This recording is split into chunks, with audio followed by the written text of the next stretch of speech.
Est-ce que tu peux nous faire un petit rappel des charges sociales, taxes, impôts principales qu'on paye en France? Ah, bien sûr. En fait, en France, le chiffre sur lequel on est à peu près tous d'accord, c'est 45% de prélèvements obligatoires. C'est le terme prélèvement obligatoire. En fait, c'est ce qui va regrouper justement les charges sociales, les impôts et les taxes. En réalité, on va faire deux catégories. Les charges sociales d'un côté et les impôts et les taxes. D'accord? Si on revient sur les 45% du produit intérieur brut que représentent les prélèvements obligatoires, donc prélèvements obligatoires, c'est tout ce qu'on prend de la poche des entreprises, des particuliers pour financer quelque chose qui est plus ou moins géré par l'État. Ça fait 1250 milliards d'euros par an. Sur ces 1250 milliards d'euros, la moitié, ce sont des charges sociales. C'est-à-dire que les charges sociales, en fait, c'est tout ce qui finance le système social français. Donc, la Sécu, les retraites, le chômage et toutes les allocations de solidarité. C'est le modèle social français qui est financé par ça. Exactement. Et ça, c'est déjà 50% des 1250 milliards d'euros. Donc, ça veut dire que, premier point, c'est quand tu compares avec d'autres pays, c'est très difficile de comparer juste le taux de prélèvement obligatoire parce que, par exemple, si tu regardes aux États-Unis, il n'y a pas de charge sociale. Mais en contrepartie, tu vas devoir payer ta sécu, tu vas devoir payer... Il n'y a pas de filet social. Exactement. Bon, une fois qu'on a mis les charges sociales qui sont quand même la moitié de ce qu'on nous prend, enfin ce qu'on prend à tout le monde, on a donc l'autre moitié qui est impôts et taxes. Je mets dans la même catégorie. Depuis toujours, tu as en gros 3 types d'impôts. C'est-à-dire que depuis, si je te refais une petite histoire de l'impôt, tu as l'impôt sur la consommation. Donc, tu t'achètes quelque chose, l'État prend un bout. TVA? Alors, exactement. En fait, l'impôt sur la consommation, c'est simple. La TVA, c'est 1/3 du budget de l'État. Donc, c'est 1/3 des 600 milliards d'euros. Ok. Et si tu rajoutes les autres impôts sur la consommation, genre impôt sur le tabac, sur l'alcool, sur l'essence, enfin, je t'en passe, ça va presque être à 40-50%. Le deuxième type d'impôt, c'est l'impôt sur les revenus. Donc, pour les particuliers, c'est l'impôt sur le revenu, hein, c'est ce qu'on va tous déclarer. Ça, c'est juste 86 milliards. Donc, ça veut dire que c'est probablement l'impôt le plus contesté parce que c'est ce qu'on sort de notre poche. Hein, on fait un chèque à l'État. C'est douloureux. Voilà, c'est douloureux, en tout cas pour ceux qui le font. Mais c'est seulement 86 milliards d'euros.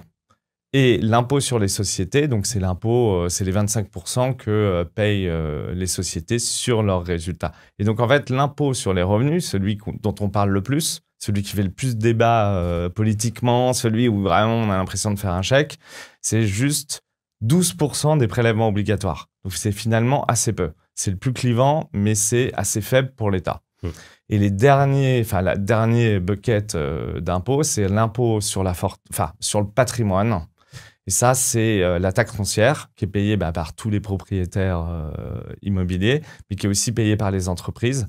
C'est le 4e impôt. Donc, tu as l'impôt, la TVA, l'impôt sur le revenu, l'IS, la taxe foncière. Et après, tu as un nombre d'impôts incalculables, sur lequel, même moi, je vais te dire, je les connais pas tous. L'assurance vie, c'est simple, c'est l'enveloppe d'investissement préférée des Français. Le problème, c'est que la plupart des contrats sont bourrés de frais. Frais de versement, frais de gestion, frais de contrat, frais de support, frais d'arbitrage. C'est un véritable millefeuille indigeste auquel vous allez faire face. Combinés, ces frais peuvent vite atteindre plus de 3% par an pour les acteurs traditionnels comme les grandes banques. Si vous suivez cette chaîne, vous le savez, 3% par an, c'est près de 60% de manque à gagner sur 30 ans. C'est exactement pour cette raison que j'ai lancé un contrat d'assurance vie avec des frais bas. Les frais de gestion commencent à 0,99% et évoluent en fonction de votre abonnement Finari. C'est simple, ce contrat, c'est l'un des moins chers sur le marché pour la gestion profilée. Et pour les fans de gestion libre, cette dernière arrive bientôt avec des frais encore plus bas et surtout, si vous souscrivez à une gestion profilée aujourd'hui, vous pourrez bien sûr passer à la gestion libre